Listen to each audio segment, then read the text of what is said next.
Hey guys, in this video, I'll show you how to use Grammarly on a phone. You'll be guided through the process of downloading, account creation, and usage. Alright, let's begin. First, go to the App Store for iOS devices or Google Play Store for Android devices on your phone. Here, search for Grammarly Keyboard and download the app.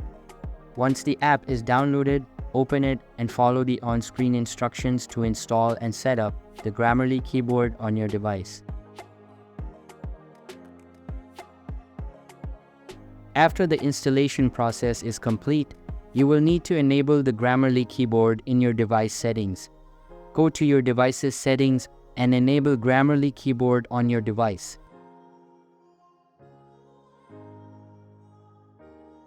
When you're typing on your phone, you can switch to the Grammarly keyboard by tapping on the keyboard icon in your device's keyboard selector.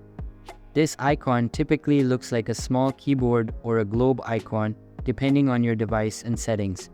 Select Grammarly keyboard from the list of available keyboards. Once you switch to the Grammarly keyboard, you can start typing. Grammarly will automatically check your spelling, grammar, and punctuation as you type. If Grammarly detects any errors, it will underline them in red or provide suggestions for corrections.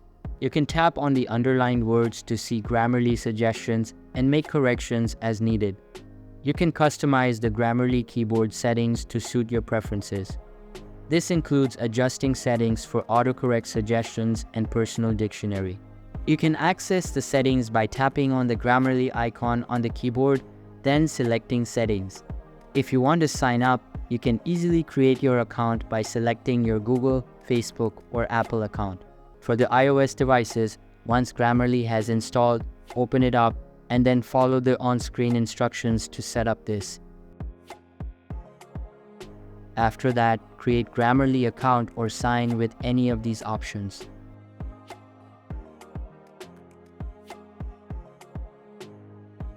Once you signed into your account, you have to allow Grammarly keyboard on your device, so tap on Add Grammarly Keyboard option and it will take you to this interface where you have to toggle on this option. Also toggle on this button to give full access to Grammarly. Once you do that, then tap and hold this internet-like icon at the bottom left of your screen and select Grammarly here. And you are done. Now, the process is same as for Android, that Grammarly will detect all of your spelling mistakes and will give you the suggestions to correct your mistakes. With the Grammarly keyboard installed on your phone, you can use it to type and check your writing across various apps and platforms, including messaging, apps, email, social media, and more. Grammarly will provide real-time feedback and suggestions to help you write with confidence and clarity. So that's basically how you can use Grammarly on a phone. And that's it for this video. If you find this helpful, consider subscribing and giving this a big thumbs up. Thanks.